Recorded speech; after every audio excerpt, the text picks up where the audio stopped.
الحمد لله نحمده ونستعينه ونستغفره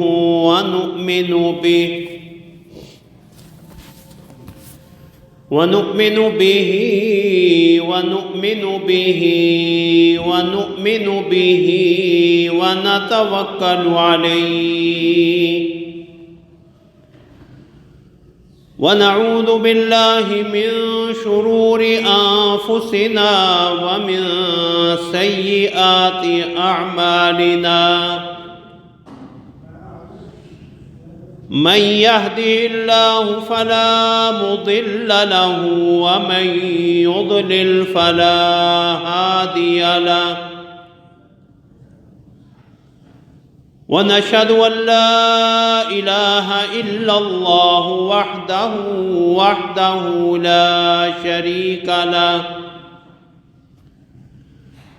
لا شريك له ولا نظير له ولا وزير له ولا مشير له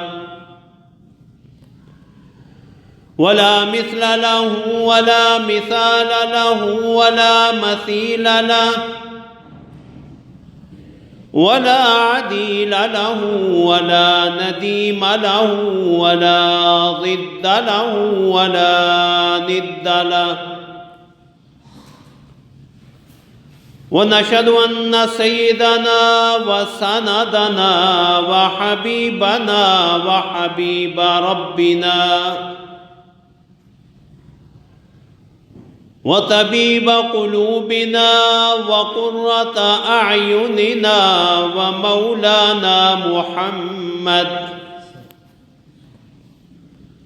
ومولانا محمدا عبده ورسوله أما بعد فأعوذ بالله من الشيطان الرجيم بسم الله الرحمن الرحيم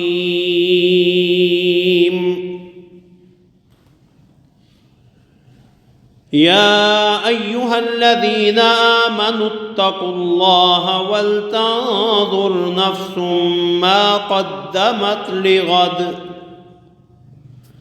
واتقوا الله إن الله خبير بما تعملون ولا تكونوا كالذين نسوا الله فأنساهم أنفسهم أولئك هم الفاسقون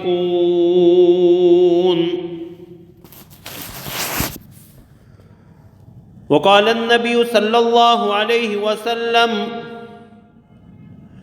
نعمتان مغبون فيهما كثير من الناس الصحة والفراغ أو كما قال عليه الصلاة والسلام صدق الله العظيم وصدق رسوله النبي الكريم ونحن على ذلك من الشاهدين والشاكرين والحمد لله رب العالمين اللهم صل على محمد وعلى آل محمد كما صليت على إبراهيم وعلى آل إبراهيم إنك حميد مجيد اللهم بارك على محمد وعلى آل محمد كما باركت على إبراهيم وعلى آل إبراهيم إنك حميد مجيد سبحانك لا علم لنا إلا ما علمتنا إنك أنت العليم الحكيم رب اشرح لي صدري ويسر لي أمري واحلل عقدة من لساني يفقه قولي اللهم انفعنا بما علمتنا وعلمنا ما ينفعنا وزدنا علما. اما بعد، حضرات محترم، اللہ رب العزت کے فضل و کرم سے ہم عیسوی یا شمسی اعتبار سے اپنی زندگی کے ایک سال 2024 سے اگلے سال 2025 میں منتقل ہو چکے ہیں۔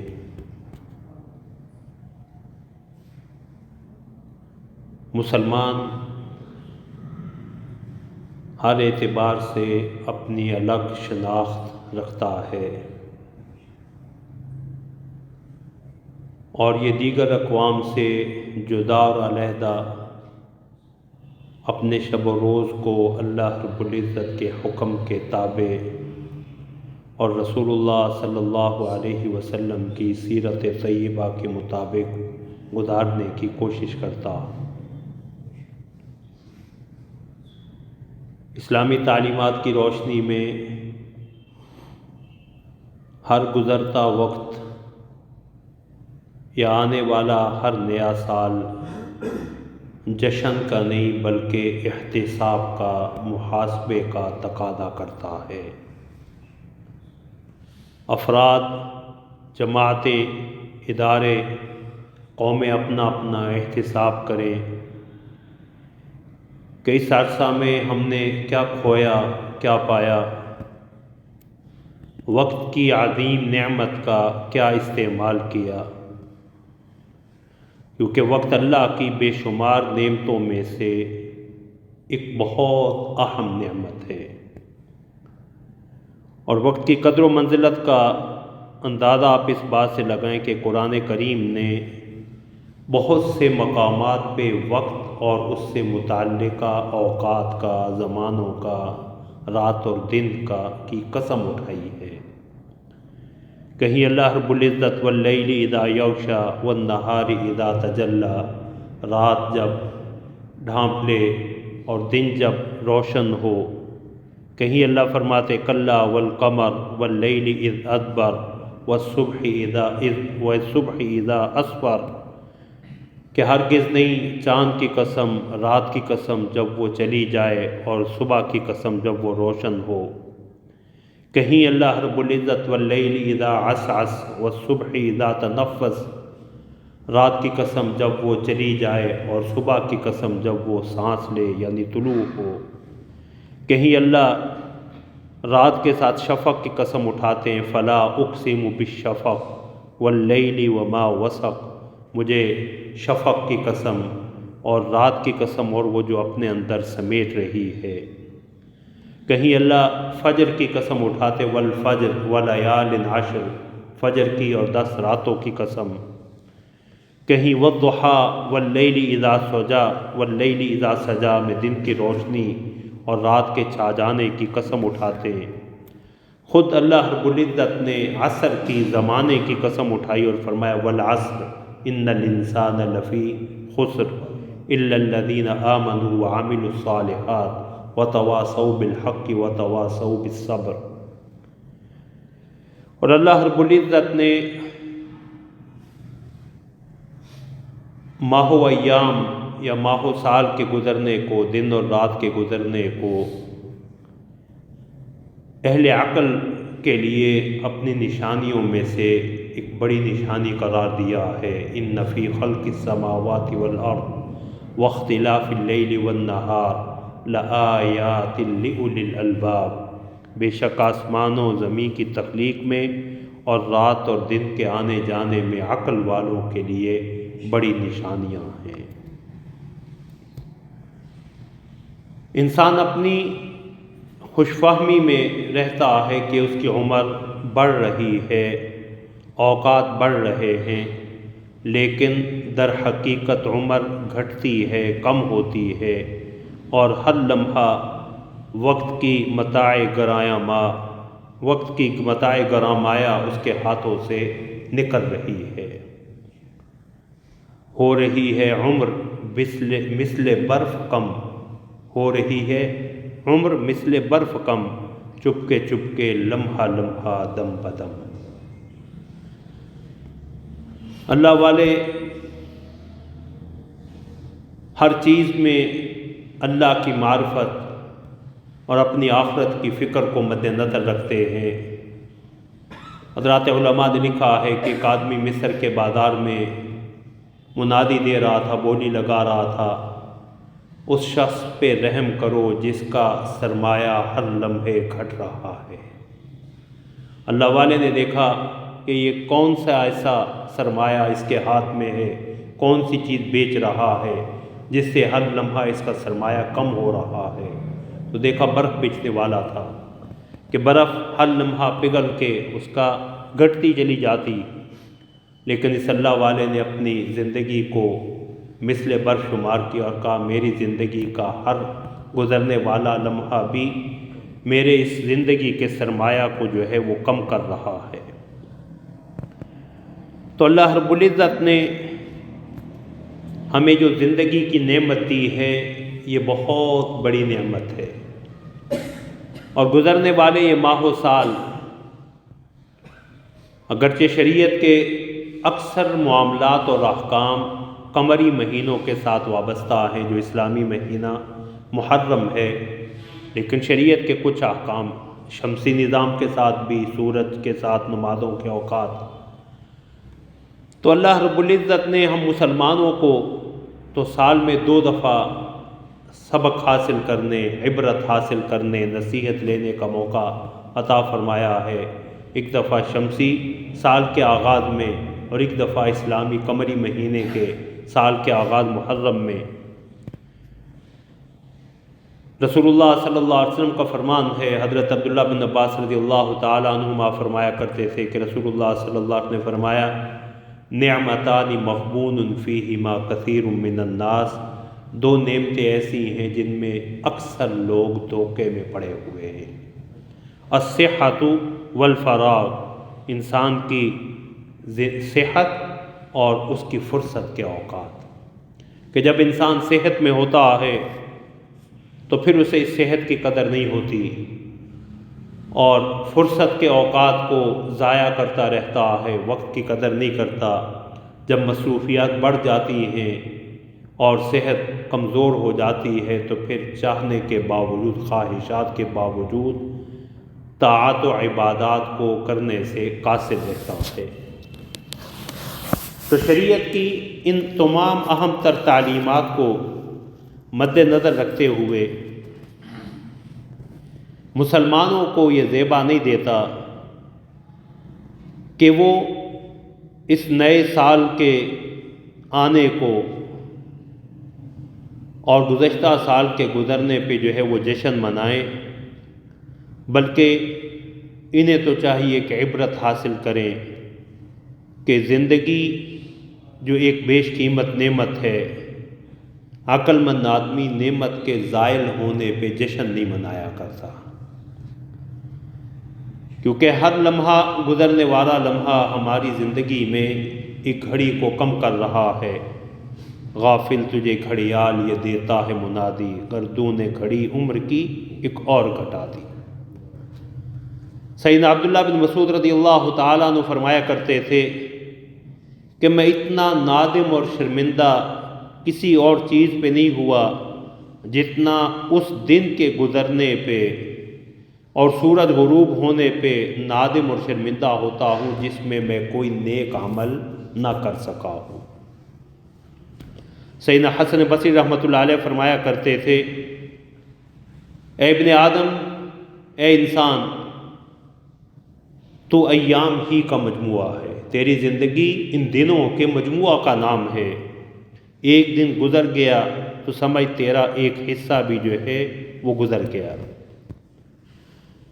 تو مسلمان کو یہ دنیاوی زندگی آخرت کی ابدی زندگی کی تیاری کے لیے ملی ہے، اس لیے مسلمانوں کو غیر مسلم اقوام کی مشابہت سے بچتے ہوئے شریعت اسلامیہ کے احکام اور تعلیمات کی روشنی میں ہر نئے آنے والے سال کا وقت کا استقبال کرنا چاہیے۔ اور یہ وقت جو ہے محاسبہ کا وقت ہے۔ دو چیزیں جو ہر آنے والا لمحہ ہم سے اس کا تقاضا کرتا ہے، دو اہم کام، ماضی کا احتساب اور مستقبل کا لائحہ عمل۔ ماضی کا احتساب کہ ہم نے گزشتہ وقت کیسے گزارا، گزرے ہوئے لمحات کن کاموں میں گزرے، اپنا یہ محاسبہ۔ حضرت عمر رضی اللہ تعالیٰ عنہ فرمایا کرتے تھے، حاسبوا انفسکم قبل ان تحاسبوا، کہ اس سے پہلے کہ تمہارا حساب لیا جائے اپنا حساب خود لو، اپنا حساب خود لو۔ اور میں فإنہ اہون او ایسر، فرمایا کہ یہ زیادہ آسان ہے لحسابکم، تمہارے اس آخرت کے حساب کے لیے۔ وزنوا انفسکم قبل ان توزنوا، اور اپنے نفس کو خود تولا کرو کہ یہ اللہ کے احکام کے مقابلے میں کہاں کھڑا ہے، اللہ کے احکام کو اپنا کے جنت میں جانے کی کتنی استعداد کر چکا ہے۔ تو اس آخرت کے وزن اعمال سے پہلے، اعمال تننے سے پہلے اپنے نفس کا خود وزن کیا کرو۔ وَتَجَهَّزُوا لِلْعَرْضِ الْأَكْبَرِ، اور اللہ کے ہاں اس بڑی پیشی کے لیے جو ہے وہ ہر لمحہ تیار رہا کرو، جس پیشی کے بارے میں قرآن کہتا یومئذ تعرضون لا تخفى منکم خافیہ، جس سے تم اللہ کے حضور پیش ہوگے اور تمہارا کوئی عمل جو ہے وہ اللہ سے چھپ نہیں سکے گا۔ تو مسلمانوں کو یہ چاہیے کہ سال کا اختتام ہو یا سال کا آغاز، ہر لمحہ اللہ رب العزت کی اطاعت میں گزارنے کی کوشش کریں۔ یا ایھا الذین آمنوا اتقوا اللہ حق تقاتہ ولا تموتن الا وانتم مسلمون، اے ایمان والو اللہ سے ڈرتے رہو جیسے اللہ سے ڈرنے کا حق ہے۔ سیدنا عبداللہ بن مسعود فرمایا کرتے تھے کہ اللہ کا حق تقوی کیا ہے؟ ان یطاع فلا یعصی، کہ اللہ رب العزت کی اطاعت کی جائے، اس کی نافرمانی نہ کی جائے۔ وَإِن يُشْكَرَ فَلَا يُكْفَرْ، اللہ کا شکر بجا لایا جائے اور اللہ رب العزت کی نافرمانی اور ناشکری نہ کی جائے۔ اللہ اکبر۔ تو سال کا اختتام اور نئے سال کا آغاز خوشی اور مسرت نہیں، احتساب نفس اور عبرت اور نصیحت کا موقع، کہ وقت کا استعمال انسان نے کیسے کیا۔ اور وقت کی نعمت، حضرات محدثین نے لکھا ہے کہ ہر نعمت پہ 3 حق انسان کے ذمے واجب ہو جاتے ہیں۔ پہلا حق یا اس نعمت کے بارے میں پہلا مطالبہ جو اللہ کے حضور ہوگا کہ اس نعمت کی قدر کی تھی یا نہیں۔ دوسرا، اس نعمت پہ اللہ کا شکر ادا کیا یا نہیں۔ اور تیسرا، اس نعمت کا صحیح استعمال کیا یا نہیں۔ یہاں ہم اپنا محاسبہ کریں کہ ہم نے اپنی زندگی کی نعمت کا، وقت کا صحیح قدر کر رہے ہیں یا نہیں، اس کا اللہ کی اس نعمت پہ اللہ کا شکر ادا کر رہے ہیں یا نہیں، اور اس کا صحیح استعمال جو شریعت کے تقاضوں کے مطابق ہے وہ کر رہے ہیں یا نہیں۔ کہ وقت کے استعمال کی بھی حضرات علماء نے 3 بڑی صورتیں لکھی ہیں۔ ایک تو یہ کہ انسان کا یہ وقت معاذ اللہ نافرمانی، گناہ میں، جھوٹ میں، غیبت میں گزرے، تو یہ معاذ اللہ رب العزت کے ناپسندیدہ ہونے کا، اللہ کے ہاں مبغوض اور ناپسندیدہ ہونے کی علامت ہے کہ ایسا شخص اللہ کے ہاں، اللہ اس سے ناراض ہے، وہ اللہ کے محبوب افراد میں نہیں ہے۔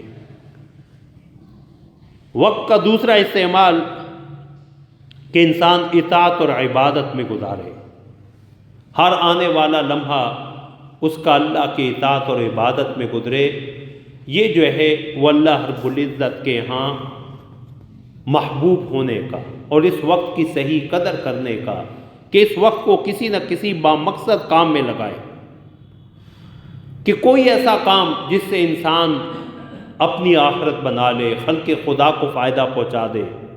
حدیث میں آتا ہے رسول اللہ صلی اللہ علیہ وسلم نے فرمایا کہ اگر جب قیامت قائم ہو رہی ہو، کسی کے ہاتھ میں کھجور کا پودا ہو، اسے اتنی مہلت مل رہی ہو کہ وہ ایک کھجور کا پودا لگا دے تو تب بھی اسے لگا دے، اگرچہ وہ دنیا سے جا رہا ہے، دنیا کا نظام اس کی بساط لپیٹی جا رہی، لیکن اپنے تئیں کوشش کرے کہ اس کی زندگی کا یہ لمحہ بھی بے مقصد نہ گزرے۔ افحسبتم انما خلقناکم عبثا وانکم الینا لا ترجعون، کیا تم نے یہ گمان کر لیا کہ ہم نے تمہیں عبث بیکار پیدا کیا ہے اور تم ہماری طرف لوٹائے نہیں جاؤ گے؟ تو انسان کے وقت کے استعمال کی پہلی صورت کے معاذ اللہ نافرمانی اور گناہ میں، تو یہ اللہ کے یہاں ناپسندیدہ ہونے کی علامت، اور انسان کا وقت اللہ کی اطاعت فرما برداری عبادت میں گزر رہا ہے تو یہ خوش قسمتی اور اللہ کے ہاں محبوب ہونے کی علامت۔ وقت کا تیسرا استعمال کیا ہے کہ نہ نیکی ہو نہ گناہ، ایسے کام جو جائز اور مباح ہیں، نہ وہ نیکی میں آ رہے ہیں نہ گناہ میں آ رہے ہیں، بے مقصد بیٹھے رہنا، اگرچہ وہ انسان خاموشی کیوں نہ بیٹھا ہو، لیکن اپنے وقت کو جو ہے، اپنے وقت کو اس نے اللہ کی اطاعت میں نہیں لگایا، فرما برداری میں نہیں لگایا، گناہ سے بچنے میں نہیں لگایا، تو ایسا شخص بھی جو ہے قابل حسرت ہے، وہ اسے ندامت اور حسرت ہوگی اپنے اس وقت پہ، اور یہ اسلام کے اچھے ہونے کی علامت نہیں ہے۔ رسول اللہ صلی اللہ علیہ وسلم نے فرمایا ان من حسن اسلام المرء ترکہ ما لا یعنی، کسی بھی آدمی کے اسلام کے اچھے ہونے کی علامت یہ ہے کہ وہ لا یعنی بے مقصد کاموں کو بھی چھوڑ دے، کیونکہ ہم ایک مقصد کے تحت پیدا کیے گئے، اپنے اسی مقصد کو سامنے رکھتے ہوئے۔ اللہ اکبر۔ اور اعمال کو، اعمال صالحہ میں اپنے اوقات کو لگانے کی فکر۔ رسول اللہ صلی اللہ علیہ وسلم نے فرمایا بادروا بالاعمال الصالحہ، نیک عمل کرنے میں سبقت لے جایا کرو، جلدی کیا کرو۔ فَسَتَكُونُ فِتَنٌ كَقِطْعِ اللَّيْلِ الْمُظْلِمِ، تاریک رات کے ٹکڑوں کی طرح، حصوں کی طرح فتنے ہوں گے، آزمائشیں ہوں گی۔ جس طرح رات کا ایک تاریک حصہ دوسرے حصے کے ساتھ متصل اور ملا ہوتا، اس طرح پے در پہ فتنے اور آزمائشیں ہوں گی۔ یصبح الرجل مؤمنا ویمسی کافرا او یمسی مؤمنا ویصبح کافرا یبیع دینہ بعرض من الدنیا۔ فرمایا کہ ایسے فتنے ہوں گے گہری رات کے حصوں کی طرح، ٹکڑوں کی طرح، جس میں آدمی صبح تو مومن ہوگا، معاذ اللہ شام کفر کی حالت میں گزارے گا۔ وَيُمْسِي مُؤْمِنًا وَيُصْبِحُ كَافِرًا، یا شام کو مومن ہوگا، صبح معاذ اللہ کافر کی حیثیت سے کرے گا۔ يَبِيعُ دِينَهُ بِعَرَضٍ مِّنَ الدُّنْيَا، دنیا کے معمولی سامان اور فائدے کی خاطر وہ اپنے دین کو بیچ ڈالے گا۔ اللہ اکبر۔ سیدنا ابو ہریرہ رضی اللہ تعالیٰ عنہ کی حدیث سنن ترمذی میں کہ رسول اللہ صلی اللہ علیہ وسلم نے فرمایا بادروا بالاعمال السبعہ، 7 چیزوں اور امور کے حالات کے آنے سے پہلے پہلے عمل میں جلدی کرو، نیک اعمال میں جلدی کرو۔ هل تنتظرون الا فقرا منسیا، تمہیں کس چیز کا انتظار ہے؟ کیا تم کسی ایسے فقر و فاقہ کے منتظر ہو جو تمہیں بھلا دے؟ سب کچھ، جسے رسول اللہ میں کہ قاد الفقر ان یکون کفرا، کہ قریب ہے کہ انسان کا فقر و فاقہ، اس کی ضرورت اور محتاجی کہیں اسے کفر تک نہ لے جائے۔ او غنى مطغیا، یا تمہیں ایسی مالداری اور تونگری کا انتظار ہے جس میں تم مال و دولت کے نشے میں سرکشی پہ اتر آؤ، اللہ کو بھلا بیٹھو۔ او مرض مفسدا، یہ ایسی بیماری جو جسم میں کوئی بگاڑ پیدا کر دے. اب سجدہ کرنا چاہتا ہے نہیں کر پاتا، رکوع کرنا چاہتا ہے لیکن نہیں کر پاتا، تہجد کے لیے اٹھنا چاہتا ہے، حرمین کی حاضری کی خواہشیں دل میں تڑپتی ہیں لیکن جسمانی صحت ساتھ نہیں دیتی. او مرض مفسدا، دعا کرو اللہ رب العزت جب تک زندہ رکھیں اللہ اعضاء کی سلامتی نصیب فرمائیں، اللہ سجدے اور رکوع سے کبھی محروم نہ فرمائیں. او حرم مفندا، یہ ایسا بڑھاپا جس میں تم بہکی بہکی باتیں کرنا شروع کر دو، تمہیں پاکی ناپاکی کا بھی خیال نہ رہے، اپنوں بیگانوں کی بھی پہچان ختم ہو جائے. او موتن مجہزا، یا تمہیں موت کا انتظار ہے جو بڑی جلد آنے والی ہے، موت کے آنے میں کوئی دیر نہیں لگتی. او الدجال، یا تمہیں دجال کا انتظار ہے، فشر غائب ينتظر، وہ ایسی پوشیدہ شر ہے، نگاہوں سے اوجھل شر ہے جس کا انتظار کیا جا رہا، اور ایسا عظیم فتنہ دجال کا کہ کوئی نبی ایسا نہیں گزرا جس نے دجال کے فتنے سے اپنی امت کو ڈرایا نہ ہو. اور اس لیے رسول اللہ صلی اللہ علیہ وسلم کی دعاؤں میں مسنون دعا جو رسول اللہ التحیات میں پڑھا کرتے تھے اس میں اللہم انی اعوذ بک من فتنۃ المسیح الدجال، یا اللہ میں مسیح دجال کے فتنے اور آزمائش سے بھی تیری پناہ میں آتا ہوں. او الساعہ، یا تمہیں قیامت کا انتظار ہے، فالساعۃ ادھیٰ وامر، قیامت تو بہت بڑی مشکل، بہت بڑی مصیبت اور انتہائی تلخ حقیقت ہے. اللہ اکبر. تو انسان کو اپنی زندگی کے ان ایام کو قیمتی بنانا چاہیے. حضرت علی رضی اللہ تعالیٰ عنہ فرمایا کرتے تھے الایام صحائف اعمارکم، یہ دن تمہاری عمروں کے صحیفے ہیں. تمہاری عمر تم اپنے ہاتھوں سے جو ہے وہ اپنی زندگی، اپنی جو ہے وہ حالات اپنے اعمال سے لکھتے چلے جا رہے ہو. فخلدوها بصالح اعمالکم، تو اپنے ان صحیفوں کو اپنے نیک اعمال کی بنا پہ خلود اور دوام بخشو، ہمیشہ عطا کر دو. اللہ اکبر. امام شافعی رحمۃ اللہ علیہ فرمایا کرتے تھے کہ میں نے صوفیاء کی، اہل اللہ کی صحبت میں بیٹھ کے دو باتیں ایسی سیکھی ہیں جن کا اللہ نے مجھے بہت فائدہ پہنچایا.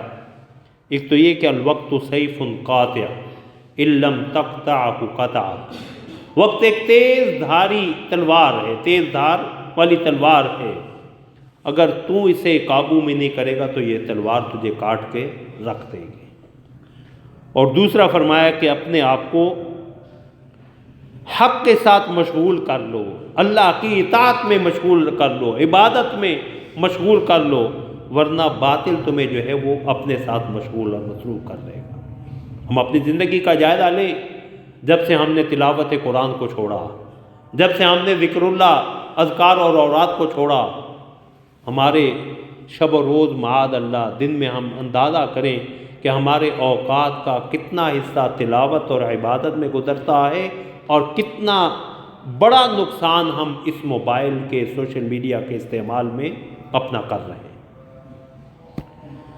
اللہ اکبر. تو ہمیشہ انسان کو آخرت کی فکر جو ہے وہ دامن گیر رہے. سیدنا عبداللہ بن عمر رضی اللہ تعالیٰ عنہ کی حدیث، کن فی الدنیا کأنک غریب او عابر سبیل، دنیا میں ایسے رہو جیسے تم مسافر ہو یا راہ گزر جو ہے وہ راستہ عبور کرنے والے ہو. اس لیے حضرت عبداللہ بن عمر فرمایا کرتے تھے کہ اذا امسیت فلا تنتظر الصباح، شام ہو تو صبح کا انتظار نہ کرنا. وَإِذَا أَمْسَيْتَ فَلَا تَنْتَظِرْ وَإِذَا أَصْبَحْتَ فَلَا تَنْتَظِرِ الْمَسَاء، صبح ہو تو شام کے انتظار میں نہ رہنا. وَخُذْ مِنْ صِحَّتِكَ لِمَرَضِكَ، اپنی بیماری سے پہلے اپنی صحت سے فائدہ اٹھا لو. وَمِنْ حَيَاتِكَ لِمَوْتِكَ، اور اپنی موت آنے سے پہلے پہلے اپنی زندگی سے جو ہے وہ فائدہ اٹھا لو۔ حضرت عبداللہ بن عمر رضی اللہ تعالیٰ عنہ کی ایک حدیث ہے، ہمیں کہ ایک انصاری صحابی نے رسول اللہ صلی اللہ علیہ وسلم سے پوچھا ای المؤمنین خیر، رسول اللہ یہ بتلائیں کہ اہل ایمان میں سب سے بہتر آدمی کون ہے؟ تو رسول میں احسنہم خلقا، جو ان میں اخلاق کے اعتبار سے اچھا ہو۔ تو اسی صحابی نے دوسرا سوال کیا ای المؤمنین اقیس، رسول اللہ اہل ایمان میں عقل مند کون ہے، ہوشیار کون ہے، سمجھدار کون ہے؟ تو فرمایا اکثرہم للموت ذکرا واحسنہم لما بعدہ استعدادا اولئک الاقیاس، فرمایا موت کو بکثرت یاد کرنے والا اور موت کے بعد کے مراحل کی تیاری کرنے والے اولئک الاقیاس، یہی سمجھدار لوگ ہیں جو موت کو ہمہ وقت یاد رکھیں اور موت کے بعد کے لیے تیاری کرتے رہیں۔ اسی کو رسول اللہ صلی اللہ علیہ وسلم نے فرمایا الکیس من دان نفسہ، عقل مند وہ ہے جو اپنے نفس کو اپنے قابو میں رکھے، اللہ کی اطاعت میں لگائے رکھے، وعمل لما بعد الموت، اور موت کے بعد کی زندگی کی تیاری کرتا رہے، والعاجز من اتبع نفسہ ہواها وتمنى علی اللہ، عاجز، محروم، درماندہ وہ شخص ہے جو اپنے نفس کی خواہشات کے پیچھے چلتا رہے، اپنے نفس کو اس کی خواہشات کا غلام بنائے رکھے، اور پھر اللہ سے بڑی لمبی امیدیں بھی باندھے رکھے۔ تو یہ ہر گزرنے والا وقت جو ہے ہم سے تقاضا کر رہا ہے کہ ہم اللہ رب العزت کے حضور جو ہمارا سفر قریب ہوتا جا رہا اس کے لیے جو ہے وہ کتنی تیاری کر رہے ہیں۔ تو ہر گزرنے والا لمحہ ہمارے لیے عبرت کا، نصیحت کا سماں ہونا چاہیے۔ ہر آنے والا وقت، بالخصوص نیا سال، ہمیں اسے اللہ رب العزت سے توفیق کے ساتھ، کتب حدیث میں رسول اللہ صلی اللہ علیہ وسلم کہ حضرات صحابہ کی دعا ملتی کہ جب بھی نیا سال شروع ہوتا تو اللہ کے حضور دعا کرتے اللہم احلہ علینا بالیمن والایمان والسلامتی والاسلام ورضوان من الرحمن وجوار من الشیطان، کہ یا اللہ اس سال کو ہمارے اوپر برکت کے ساتھ، ایمان کے ساتھ طلوع فرما، اسلام، سلامتی اور اسلام کے ساتھ، اور اپنی رضامندی اور شیطان سے حفاظت کے ساتھ ہمارا یہ نیا سال شروع ہو۔ اور یہی وہ اسی دعا ہی کا مفہوم ہے جو ہر نیا چاند دیکھتے وقت رسول اللہ صلی اللہ علیہ وسلم تعلیم فرمایا کرتے اللہم احلہ علینا بالیمن والایمان والسلامتی والاسلام ربی وربک اللہ ہلال خیر ورشد، ہلال خیر ورشد زبر کے ساتھ بھی اور پیش کے ساتھ بھی، کہ میرا اور تیرا رب اللہ ہے، تو بھی اللہ کے حکم کا پابند ہے، اللہ کے حکم سے نکلتا ہے، رفتہ رفتہ تیرا سائز بڑھتا چلا جاتا، پھر تو کم ہوتا، پھر نگاہوں سے اوجھل ہو جاتا۔ اس میں ہمارے لیے بھی عبرت اور نصیحت ہے کہ جس طرح چاند کا یہ طلوع ہونا، اس کا غروب ہونا، اس کی جسامت کا کم اور زیادہ ہونا، اور پھر نگاہوں سے جو ہے وہ اوجھل ہو جانا مہینے کی آخری راتوں میں، یہ انسان کو بھی اس کی زندگی کہ تو خلق الانسان ضعیفا، کمزور بچہ پیدا ہوا تھا، پھر تو جوان ہوا، اور پھر آہستہ آہستہ ومنہم من یرد الی ارذل العمر، کچھ ایسے جو ہے جو گھٹیا عمر کی طرف لوٹا دیے جاتے معاذ اللہ، کہ فلا یعلم بعد علم شیئا، پھر علم ہوتے ہوئے بھی کسی چیز کا علم جو ہے وہ نہیں رہتا، جس سے رسول اللہ نے پناہ مانگی بڑھاپے کی آزمائشوں سے، ارذل عمر سے، زندگی کے اس حصے سے جس میں انسان کو پاکی ناپاکی، اچھے برے کا پہچان ہی نہ رہے۔ اللہ اکبر۔ دوسری چیز اپنا احتساب، حقوق اللہ کے حوالے سے بھی، حقوق العباد کے حوالے سے بھی۔ پہلی چیز تو ہر آنے والا لمحہ اللہ رب العزت کا شکر ادا کرے اس زندگی کی نعمت پہ، اس وقت کی نعمت پہ اور اس کی قدر کرتے ہوئے اس کا صحیح استعمال کرنے کی کوشش کرے۔ دوسری چیز اپنا احتساب کرتا رہے۔ امام ابن قیم رحمۃ اللہ علیہ فرمایا کرتے تھے محاسبہ نفس یا خود احتسابی کیا کہ آدمی اپنے مفید اور مضر کاموں کا پہچان لے، تمیز کر لے کہ کون سی چیزیں میرے لیے نفع مند ہیں، کون سی نقصان دہ۔ مفید چیزوں کو اپنا لے اور مضر چیزوں سے دور رہے، یہ اپنا محاسبہ۔ اور یہ محاسبہ اگر انسان دنیا میں کرنے کا عادی ہو جائے تو آخرت کا حساب آسان ہے۔ سیدنا حسن بصری رحمۃ اللہ علیہ کہا کرتے تھے کہ مومن جو ہے المؤمن قوام علی نفسہ، ہر مومن اپنے نفس کا نگران ہے۔ یحاسب نفسہ للہ عز وجل، وہ اللہ کے لیے اپنے نفس کا محاسبہ کرتا رہتا، حساب لیتا رہتا اس سے۔ جس طرح سال کے آخر میں آپ اپنے سال بھر کی تجارت کا، ملازمت کا، ذرائع آمدن کا اور اخراجات کا حساب لگاتے ہیں، ہر گزرنے والا لمحہ ہم سے تقاضا کرتا ہے کہ گزشتہ لمحے ہم نے کیا کھویا ہے، کیا پایا، کیا کوتاہیاں ہوئی ہیں۔ تو فرمایا جو دنیا میں اپنے محاسبے کا عادی ہو جاتا ہے، قیامت کا حساب اس کے لیے اللہ آسان فرما دیتے ہیں۔ اور جو دنیا میں اپنا احتساب نہیں کرتا، محاسبہ نہیں کرتا، خود احتسابی نہیں کرتا، فرمایا قیامت کا حساب جو ہے وہ اس کے لیے بڑا سخت ہوگا۔ اللہ اکبر۔ تو اپنا حساب، میں نے اللہ کے حقوق جو ذمہ داریاں دیں انہیں کتنا ادا کیا، بندوں کے حقوق میں کی ادائیگی میں کتنا کامیاب رہا، اور حقوق اللہ اور حقوق العباد کی ادائیگی میں کہاں کہاں کوتاہیاں۔ نمازوں میں ہمارا تو اللہ رب العزت معاف فرمائیں، فرائض میں کوتاہیاں ہیں۔ تھانوی رحمۃ اللہ علیہ نے لکھا کہ مومن کے لیے شیطان اسے یہ آ کے نہیں کہتا کہ تو فرض نماز چھوڑ دے، اسے پتہ ہے کہ یہ مومن ہے، اسے فرض نماز کی اہمیت کا احساس ہے۔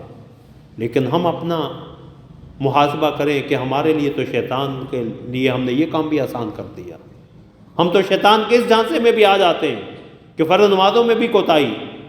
فرمایا وہ مومن کو نوافل اور مستحبات چھوڑنے پہ آمادہ کرتا کہ نوافل چھوڑ دو، تہجد چھڑا دیے، چاش چھڑوا دی، اشراق چھڑوا دی، نفلی صدقات چھڑوا دیے، وہ اسی میں مطمئن ہے کہ چلو فرض تو ادا ہو رہے ہیں ہمیں، جبکہ نوافل کی اہمیت کیا کہ قیامت والے دن جو ہے ان نمازوں میں، عبادات میں جو کمی کوتاہی رہ جاتی ہے بشری تقاضوں کی بنا پہ، حدیث کی روشنی میں انہی نوافل سے اللہ جو ہے وہ پوری فرما دیتے ہیں۔ تو حقوق اللہ کے حوالے سے بھی اور حقوق العباد کے حوالے سے بھی میں نے اس سال کتنوں کو ناراض کیا، کتنوں کو راضی کیا، کتنوں کی آسانی کا سبب بنا ہوں، کتنوں کی تکلیف کا سبب بنا ہوں۔ اور یہ معاملات جو ہے وہ اتنے آسان نہیں جتنا ہم اپنی کج فہمی یا کم علمی کی بنا پہ اسے آسان سمجھ بیٹھے ہیں۔ اللہ رب العزت کا وہ نظام عدل کہ وہ غیر مکلف مخلوق جو اللہ کے احکام کی پابند بھی نہیں، اللہ انصاف کو قائم کرنے کے لیے قیامت والے دن سینگ والی بکری سے بغیر سینگ والی بکری کو انصاف دلائیں گے، تو میرے اور آپ کے اعمال جو ہے وہ کس کھاتے میں؟ بندوں کو راضی کرو، جنہیں ناراض کیا ہوا ہے انہیں راضی کرنے کی فکر کرو، حقوق العباد کی فکر کرو۔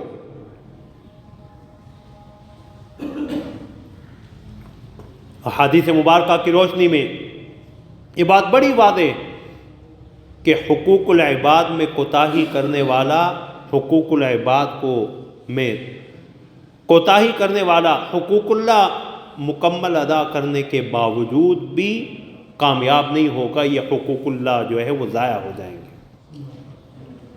اتدرون من المفلس، جانتے ہو مفلس کسے کہتے ہیں؟ صحابہ نے دنیاوی معیار کے مطابق بتا دیا، من لا درہم لہ ولا دینار، جس کے پاس کوئی درہم و دینار نہ ہو. فرمایا نہیں، قیامت والے دن مفلس اور دیوالیہ وہ شخص ہے جو یأتی یوم القیامت بحسنات، اور بعض روایات میں پہاڑوں جیسی عظیم نیکیاں لے کے آئے گا، لیکن کسی کو گالی دی، کسی کو برا بلا کہا، کسی کو ناحق مارا پیٹا، تو اس کی نیکیاں اس صاحب حق کو دے دی جائیں گی. یوم لا ینفع مال ولا بنون الا من اتی اللہ بقلب سلیم. اس دن نہ تو مال کام آئے گا، نہ اولاد بیٹے کام آئیں گے. وہاں کامیابی صرف قلب سلیم کو لے کے آنے کی بنا پہ ملے گی. حساب برابر نہیں ہوگا تو اوروں کے گناہ اس کے کھاتے میں معاذ اللہ ڈال کے فیلقی بہ فی نار جہنم، جہنم کا ایندھن بنا دیا جائے گا. اللہ اکبر. تیسری چیز جس کا ہمیں اہتمام کرنا چاہیے، ماضی کا دینی احتساب، کہ ہم نے ہمارا جو ماضی گزرا ہے دینی اعتبار سے ہم نے ترقی کی ہے یا معاذ اللہ تنزلی اور گھاٹے کی طرف گئے. یہ حضرت عمر کا قول، حاسبوا انفسکم قبل ان تحاسبوا، اس آخرت کے حساب سے پہلے اپنا حساب کر لو. وانفقوا مما رزقناکم من قبل ان یأتی احدکم الموت، کہ جو ہم نے تمہیں دیا ہے ہمارے دیے ہوئے رزق میں سے اس دن کے آنے سے پہلے خرچ کر لو جب تم میں سے کسی کے پاس موت آئے گی. فیقول رب لولا اخرتنی الی اجل قریب، پھر تمنا ظاہر کرے گا کہ یا اللہ مجھے تھوڑی سی مہلت اور دے دے. فاصدق واکن من الصالحین، میں صدقہ خیرات کر رہا ہوں، میں نیک عمل کر کے آ جاؤں. تو اللہ فرماتے وَلَن يُؤَخِّرَ اللَّهُ نَفْسًا إِذَا جَاءَ أَجَلُهَا. یاد رکھو جب کسی انسان کا وقت آخر آ جاتا، اس کی موت کا وقت آ جاتا، تو اللہ اس میں لمحہ بھر کی تاخیر نہیں کرتے. ان اللہ خبیر بما تعملون، تم جو کچھ کر رہے ہو اللہ اس سے باخبر ہے. تو ماضی کا دینی احتساب اور مستقبل کا چوتھا امر، مستقبل کا لاحہ عمل. مستقبل کا لاحہ عمل کہ چلو ماضی میں تو جو کوتاہیاں ہوئیں اللہ نے اس کی تلافی کا موقع بھی استغفار کی صورت میں دیا. اس کی صورت بھی کہ جو ماضی میں کوتاہیاں ہوئیں، حقوق اللہ یا حقوق العباد کی، حقوق العباد ادا کر دو. حقوق العباد جب تک ادا نہیں کرتے معافی مانگنے سے معاف نہیں ہوتے. بیوی کا حق مہر دبا کے بیٹھا ہوا ہے، بہنوں کی وراثت دبا کے بیٹھا ہوا ہے، وراثت میں بھائیوں کا، عزیز و اقارب کا حصہ دبا کے بیٹھا ہوا ہے، شراکت پارٹنرز کا حصہ دبا کے بیٹھا ہوا ہے، مالدار ہے، قرض ادا کرنے کی ہمت ہے، قرضے دبا کے بیٹھا ہوا ہے. خواہ وہ شخصی ہوں یا تجارتی قرضے ہوں، زبانی معافی سے اور جنازے کے موقع پہ اعلان کرنے سے وہ کسی کے معاف کرنے سے معاف نہیں ہوتے جب تک وہ ادا نہیں کیے جائیں گے. تو ماضی کا دینی احتساب کے ساتھ ساتھ مستقبل کا لاحہ عمل کہ جو کوتاہیاں تھیں حقوق اللہ کے حوالے سے، حقوق العباد کے حوالے سے، ان کوتاہیوں کو، کمزوریوں پہ قابو پائے. اس لیے کہ اللہ کا ضابطہ کیا ہے، وَأَن لَيْسَ لِلْإِنسَانِ إِلَّا مَا سَعَى، کہ انسان کو وہی چیز ملنی ہے جس کی وہ کوشش کرتا. وَأَنَّ سَعْيَهُ سَوْفَ يُرَى، اور اس کی یہ کوشش دیکھی جائے گی. ثُمَّ يُجْزَاهُ الْجَزَاءَ الْأَوْفَى، پھر اسے پورا بدلہ دیا جائے گا. مَنْ عَمِلَ صَالِحًا فَلِنَفْسِهِ وَمَنْ أَسَاءَ فَعَلَيْهَا، نیک عمل کرے گا اپنے لیے، برا عمل لے کے آئے گا اس کا خمیازہ بھی اسی کو بھگتنا ہوگا. اللہ اکبر. پانچواں عمل جو کرنے کا ہے، ہر بیتتے لمحے کے ساتھ عمر گزشتہ پہ توبہ، استغفار. حضرات علماء نے لکھا ہے کہ انسان کو زندگی میں 4 طرح کے حالات سے واسطہ پڑتا. ہر انسان کی زندگی میں 4 طرح کے حالات سے اسے واسطہ پڑتا. ایک تو موافق حالات جو اس کی خوشی کا باعث ہو، دوسرے ناموافق حالات جو بیماری آ گئی، کوئی اعزا اقارب میں سے چلا گیا، ناموافق حالات. تیسرے جو ہے زندگی کے وہ لمحات جس پہ اپنے ماضی کی کوتاہیوں سے یاد آئیں، اور چوتھی حالت یہ ہے کہ مستقبل کے خدشات اور تحفظات، کہ مستقبل میں نہ جانے کیا حالات پیش آئیں گے، کیسی صورتیں سامنے آئیں گی۔ تو فرمایا موافق حالات کو قیمتی بنانے کا نسخہ یہ ہے کہ اللہ کا شکر ادا کر لیا کرو۔ اللہ نے صحت دی ہوئی ہے، اولاد دی ہوئی ہے، کاروبار دیا ہوا، اللہم لک الحمد والشکر، یا رب لک الحمد والشکر کما ینبغی لجلال وجہک وعظیم سلطانک لئن شکرتم لازیدنکم۔ اس شکر سے نعمت محفوظ بھی ہو جاتی ہے، اس میں اضافہ اور برکت بھی مل جاتی ہے۔ ناموافق حالات میں کوئی دنیا سے چل بسا، کوئی کاروباری نقصان ہو گیا، انا للہ و انا الیہ راجعون۔ اللہ کی شان حکمت اور شان حاکمیت کو مد نظر رکھا کرو۔ حضرات علماء نے اس آیت کریمہ میں دو شانوں کا بیان ہے۔ اللہ کی شان حاکمیت کہ انا للہ، ہم سب کس کے ہیں؟ اللہ کے ہیں۔ ہمارا سب کچھ کس کا ہے؟ اللہ کا ہے۔ وہ دے تب بھی اس کا، انا للہ ما اخذ ولہ ما عطا، اللہ ہی کا ہے، جو وہ لے لے، جو وہ دے دے۔ کوئی دنیا سے چل بسا تو تب بھی انا للہ، ہم بھی سب اللہ کے لیے ہیں۔ اور شان حکمت کیا ہے کہ یہ جدائی عارضی ہے، وَإِنَّا إِلَيْهِ راجعون، سب نے جا کے اسی کے حضور اکٹھے ہونا۔ وَأَلْحَقْنَا بِهِمْ ذُرِّيَّتَهُمْ، ہم اہل ایمان کی اولاد کو قیامت والے دن ان کے ساتھ ملا دیں گے۔ اور دنیا میں اللہ کی رضا کے لیے دنیا کی نعمتوں کو اگر اللہ کی رضا میں استعمال کیا اور اللہ کی ناراضگی میں استعمال نہیں کیا تو یہ نعمتیں اپنی کامل ترین شکل میں آخرت میں مل جائیں گی۔ انسان دنیا کی نعمتیں،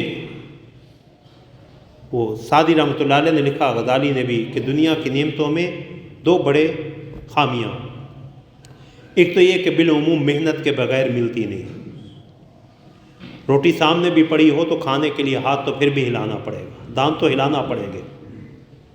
اور دوسرا یہ ہے کہ یہ نعمت باقی نہیں رہتی یا نعمت والا باقی نہیں رہتا۔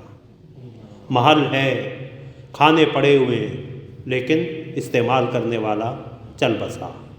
ہمیں آخرت میں اللہ رب العزت جنت میں جو پہلی خوشخبری انسان کو سنائیں گے وہ یہی ہے کہ اب تم ہمیشہ زندہ رہو گے، تمہیں موت نہیں آئے گی، ہمیشہ صحت مند رہو گے، کبھی بیمار نہیں پڑو گے، اور تمہیں ہمیشہ یہیں رہنا ہوگا، یہاں سے کہیں کوچ کر کے نہیں جانا ہوگا۔ تو خلود کی نعمت دنیا میں، دنیا کی آسائشوں کو، نعمتوں کو اللہ کی رضا کے لیے استعمال کرو، اللہ کی نافرمانیوں میں نہ لگاؤ، تو یہی نعمتیں اپنی کامل ترین شکل میں اللہ آخرت میں تمہیں عطا کر دیں گے۔ اللہ اکبر۔ تو عمر گزشتہ پہ توبہ، ندامت، اللہ اکبر، اور آنے والی زندگی جو وقت مل رہا ہے اس کی قدر۔ قیامت والے دن کافر تمنا کریں گے کہ اللہ دنیا میں واپس لے جا، رب ارجعون لعلی اعمل صالحا، اللہ مجھے واپس لوٹا، میں نیک عمل کر کے آؤں گا۔ تو قرآن کریم نے فرمایا کہ اللہ فرمائیں گے اولم نعمرکم ما یتذکر فیہ من تذکر وجاءکم النذیر، کیا میں نے تمہیں اتنی عمر نہیں دی تھی جس میں کوئی نصیحت حاصل کرنا چاہتا تو وہ نصیحت حاصل کر سکتا تھا، اور تمہارے پاس تو آگاہ کرنے والے، ڈرانے والے آتے رہے۔ حضرت عبداللہ بن عباس رضی اللہ تعالیٰ عنہ فرماتے ہیں کہ 15 سال بالغ ہونے کی عمر، یہ وہ عمر ہے جس کے بارے میں قیامت والے دن اللہ کے حضور سوال ہوگا کہ تمہیں میں نے اتنی عمر دی تھی جس میں تم جو ہے وہ نصیحت حاصل کر سکتے تھے۔ جس شخص کو اللہ نے بالغ ہونے کی عمر تک پہنچایا وہ قیامت والے دن اللہ کے ان سوالوں کا جواب دے گا۔ لن تزول قدم ابن آدم حتی یسأل عن خمس، سیدنا عبداللہ بن مسعود کی حدیث، قیامت والے دن کسی انسان کو قدم اٹھانے کی اجازت نہیں ہوگی جب تک 5 سوالوں کے جواب نہیں دے گا۔ ان عمرہ فیما افنا، زندگی کن کاموں میں فنا کر کے آیا۔ وان شبابہ فیما ابلا، زندگی کا قیمتی حصہ جوانی کن کاموں میں گزارا۔ وان مالہ من این اکتسبہ وفیما انفقا، وہ مال جس کے لیے ہم رشتہ داریاں تباہ کر دیتے ہیں، رشتہ داریاں قربان کر دیتے ہیں، حلال و حرام کی تمیز اٹھا دیتے ہیں۔ 2 سوال ہوں گے، من این اکتسبہ، آیا کہاں سے، و این انفقا، خرچ کہاں کیا۔ مال کے حوالے سے دوہری ذمہ داری، ذریعہ اکتساب کمانے کا ذریعہ بھی حلال ہو اور خرچ کرنے کا ذریعہ بھی حلال اور جائز ہو، مصرف بھی جائز ہو۔ 2 سوال، اللہ اکبر۔ اور اس لیے حدیث میں آتا ہے قیامت والے دن جب انسان دنیا کی زندگی کی ناپائیداری دیکھے گا اور آخرت کے عذاب کو دیکھے گا جو حقوق العباد میں کوتاہی کی وجہ سے ہوں گے، تو کہے گا اچھا یہ وہ دنیا تھی جس کی خاطر میں نے رشتہ داریاں تباہ کی تھی، قربان کی تھی، یہ وہ مال و دولت تھا جس کی خاطر میں نے کسی کی ناحق جان لی تھی، کسی کی عزت سے کھیلا تھا۔ ان تقول نفس یا حسرۃ علی ما فرطت فی جنب اللہ، کہ انسان کہے گا ہائے افسوس میں نے اللہ کے حق میں کتنی کوتاہیاں کی ہیں۔ اللہ اکبر۔ تو عمر گزشتہ پہ توبہ اور نئے سال کی وقت اور قدر اور وقت کی قدر، کہ ہم نے تمہیں اتنی عمر نہیں دی تھی جس میں کوئی نصیحت حاصل کرنا چاہتا تو کر سکتا تھا۔ وجاءکم النذیر، تمہارے پاس آگاہ کرنے والے آتے رہے، رسول اللہ بھی نذیر ہے، قرآن بھی نذیر ہے۔